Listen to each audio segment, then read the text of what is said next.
Intahe Ngirakamaro TV.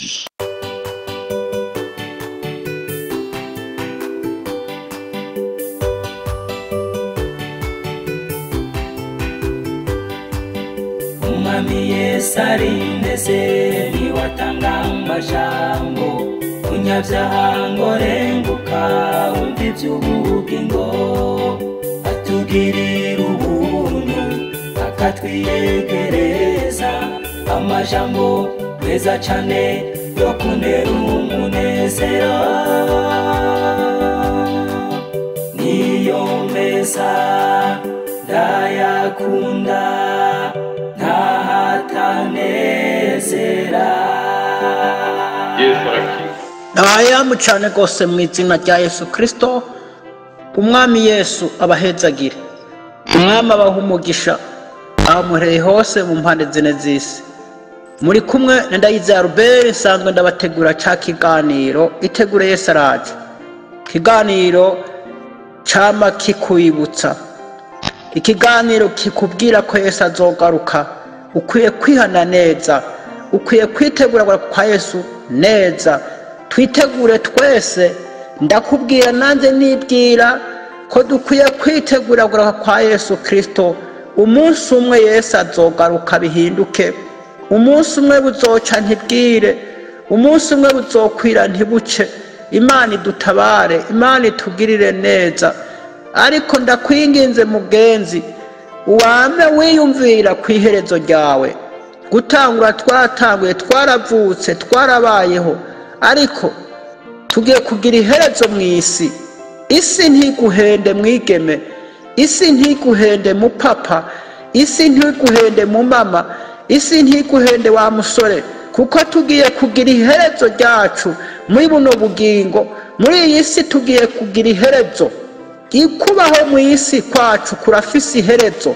Shatani ntaguhende ngo uzokwamaho, ariko hari ikibazo. Niwayivamwo uzoja hehe? Niwayivamwo uzoja hehe muntu? Niki kibazo rero ukwiye kwitwararika. Ninava mwisi nzoja hehe? Ninava mwisi herezo ryanjye rizobirihe? Imana iguhezagire, iguhe gutahura ijambo, iguhe gutahura iherezo ryawe. Shatani ntaguhende ngo uzoba mwisi ibihe n'ibihe. Imana ibahezagire. Imana yashyize mu mutima wanyu ijambo riri mu Abaroma 16. Mu ntahirize apere yagaragajwe akarama muri Kristo. Mu ntahirize abo kwa Aristoburo. Twasomeye na ibyakozwe n'intumwa 4:13. Babonye gushira amanga kwabo Petero na Yohana, kandi babona ko batigishijwe atari abanyabwenge. Baratangara maze bamenya ko babana na Yesu. Petero na Yohana barashira bishe bati, nambari ivyo byiza mu nyonga z'Imana kumvira kubarutisha Imana mu tutandukanye, kuko tweho tudashobora kureka kuvuga ibyo twabonye n'ibyo twumvise. Imana ishimwe, Imana ibahezagire. Turabona Petero na Yohana bagiye ku rusambo bazira Yesu Kristo. Bamwe baragiye mu gasho, abandi barapfuye urupfu rubi. Intumwa za kera n'abakristo ba kera baragiye nabi, barasambishwa, abandi bajya mu gasho. Turabona Pawulo yagiye mu gasho bazira Kristo. Mfise iri jambo imaze mu mutima wanje, urame muri Kristo. Mu bigeragezo uri kuracamwo urame. Kurama, urame muri Kristo. Urame mu bigeragezo uri kuracamwo, urame mu ntambara uri kuracamwo. Ukaba urwaye uzivemwo waramye, ni ukuvuga uzivemwo atajwi rikwagiriza ikibi. Kurama muri Kristo, kuvayo ufise ishimwe. Nshuti mukundwa, abanyumviriza benshi barafise ibibazo bitandukanye, barafise amageragezwa atandukanye. Aba Petero baragiye mu igeragezwa ryo guhamwa, baragiye mu igeragezwa ryo kubabazwa, bazira Kristo baravuga ngo ntidushobora kureka kuvuga ubutumwa bwiza. Babaravye ingene bashira amanga, babaravye ingene bavuga, babaravye ingene bahagaze, babonasaba abanyabwenge ntibize. Iyi myaka yacu ibi vy'Imana abantu benshi Satani ariko azana ibintu by'ubwenge ngo abantu ngo bize amateologi, ngo abantu ngo bigishe ibyo bize. Izo ni inyigisho z'abadayimoni, kuko aba nta teologi bize. Babaravye abantu barabaraba, babona bashira amanga, babona abanyabwenge, baraburiye ubwo bwenge iyo babukuye. Ambo Imana ishimwe. Bariyumvira, babona babanye na Yesu umunyabwenge. Kubana na Yesu umunyabwenge ucika umunyabwenge. Kubana na Yesu bahaye kuba abanyabwenge kandi batize amashuri yo mw'isi. Tuti mukundwa banyabwenge munyumviriza, mureke gukengera abari muri Kristo, ababana na Yesu, abagendana na Yesu, abumvira Yesu, abavyawe na Yesu, abacitse abana b'Imana. Ntimuzobakengere, kuko kubana na Yesu bizana ubwenge. Kubana na Yesu bitanga ubwenge. Kubana na Yesu bihindura umuntu, bimugira umunyabwenge. Babanye na Yesu bahinduka abanyabwenge. Amen. Babanye na Yesu, ukaba ugomba kuba umunyabwenge ubane na Yesu. Ukaba ugomba kwemerwa mu banyabwenge ubane na Yesu. Ni ukuvuga ugendane na Yesu, uri inshuti ya Yesu, uri umukunzi wa Yesu. Babaye abakunzi ba Yesu, Yesu abahindura abanyabwenge. Abaciye bamenya ko babanye na Yesu aricyo cyabahaye kuba abanyabwenge, muga mu ishuri ntibari bize. Imana ishimwe. Bashira amanga, urame muri Kristo. Ni ukuvuga urame muri Kristo. Igeragezwa ntirigukange, igeragezwa ntirikuneshe, igeragezwa ntirigutera ubwoba. Urame muri Kristo. Abararamye muri Kristo barashira amanga, barahagarara bati ntidushobora guhagarika kuvuga Kristo, kuko baramye muri Kristo.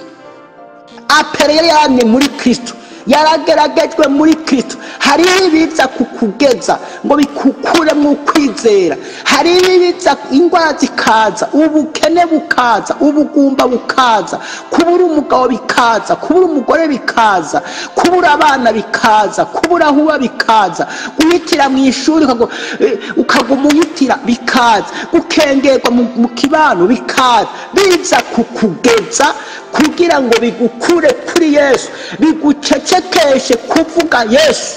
Hariho abanyumva bari mu bigeragezo, bari mu bipimo byaje kubapima kugira ngo bibacecekeshe, bareke kuvuga Yesu Kristo.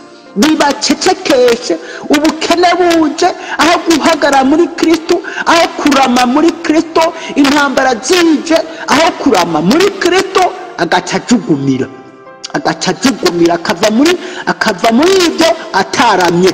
Mani dutabara, akava muri ibyo yacobogoye. Iri jambo rigomba kutwigisha, nshuti mukundwa, hagarara, komera, shikama, gira umutima uhagaze neza. Iyo igeragezwa rize, hagarara neza, uribemwo neza, kuko uri kumwe na Yesu bigenda neza. Uri kumwe na Yesu umunyenkomezi, uri kumwe na Yesu umunyabwenge, uri kumwe na Yesu umunyabushobozi. Apere yageragejwe ararama muri Kristo. Ndaguhakanye kundi yageragejwe benshi bazi. Sitefano arageragezwa, bamutera amabuye, ariko arahagarara, ararama muri Kristo. Arangiza neza adacobogoye, arangiza neza ari muri Kristo, arangiza neza atajwi yimwagiriza ikibi. Amen. Arangiza havuga ngo Mana baharire ntibazi ico bakora. Imana ishimwe. Yenda guha kandi ku muntu yageragejwe akarama muri Kristo. Yosefu kwa Potifari arageragezwa, ariko ararama muri Kristo, avamwe atajwi yimwagiriza ikibi, avamwe atacaha akoze. Nshuti mukundwa, icyo kibazo urimwo uvemwo, ndakwifurije ndakwipfurije kurama muri Kristo, ndakwipfurije gukomera muri Kristo, ndakwipfurije kutagira ijwi rikwagiriza ikibi, ritakwagiriza guhemuka, ritakwagiriza gukora ibyaha. Muri ico kigeragezo urimo uzopfemwo ufise ishimwe, uzopfemwo ufise intahe, uzopfemwo ufise umunezero, uzopfemwo uvuga uti amen, ntuzopfemwo umaramara. Imana ibahezagire, Imana ibahe umugisha.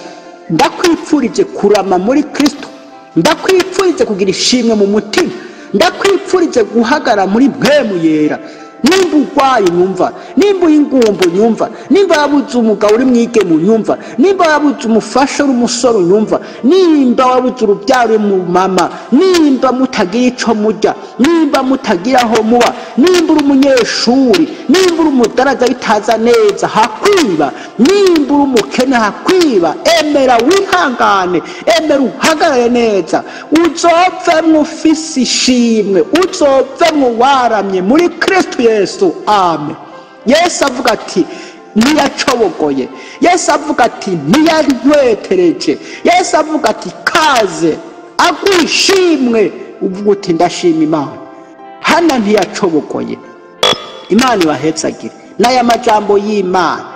Uve muri ico kibazo urimwo waramye, uzopfemwo uramye, uzopfemwo udafise ijwi rikwagiriza ikibi. Yoba arageragezwa, yoba aja ahantu ndi kuri ijambo, umuntu ari mu kibazo kanaka, umuntu ari mwigeragezwa kanaka, asenga Imana azopfemwo yaramye muri Kristo, asenga Imana azopfemwo afise intahe muri Kristo, asenga Imana azopfemwo afise ishimwe muri Kristo. Yoba avamwo afise ishimwe. Bibiliya avuga ngo abamukengere agisengera bene wabo, agisengera abamututse. Amen.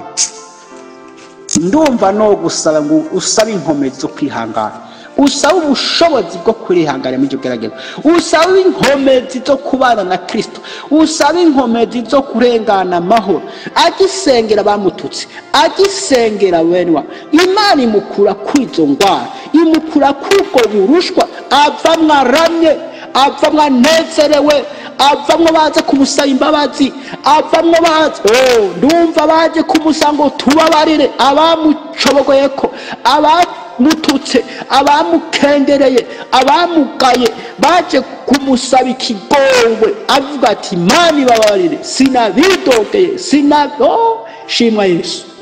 Imana ibahezagire, Imana ibahe umugisha. Ugeze he? Ntawe uri kuridoga, ntawe uri kuriganye, ntawe ataye ibyizigiro, ntawe umva Yesu akubwira ati shikama, komera, ihangane, turi kumwe, rema ndakubona, sinzoguta, sinzoguhemukira, naho wa mu muriro, naho wa mu ruzi, naho amen, naho kukanyuma ntazoguhemukira, nutamuhemukira, nutamuta, nutata ibyizigiro, shikama, uzopfamwo amahoro mu izina rya Yesu. Uzopfamwo ufise ishimwe, ufise intahe. Amen. Imana ibahezagire kubw'aya majambo. Mwami wacu Yesu, ndagushimiye kubw'iri jambo, ndagushimiye kubw'ishengero ryawe, ndagushimiye kubw'abantu bawe abari mu bibazo. Mana, bataye ibyizigiro bababarire cyane, abakiri mu byizigiro bahe gukomera, bahe kuzopfamwo bafise ishimwe baramye mu izina rya Yesu Kristo. Amen.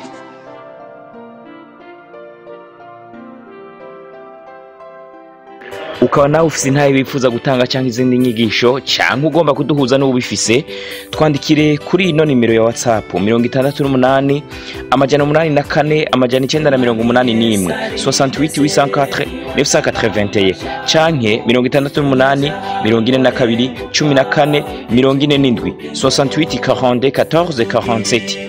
Kaze twiteze intahe zivuye muri mwebwe kugira natwe tuzisangiza abandi. Izina rya Yesu rirusheho guhabwa icubahiro. Kaze, Imana ibahezagire. Niyo meza ndayakunda, ntahatanezera.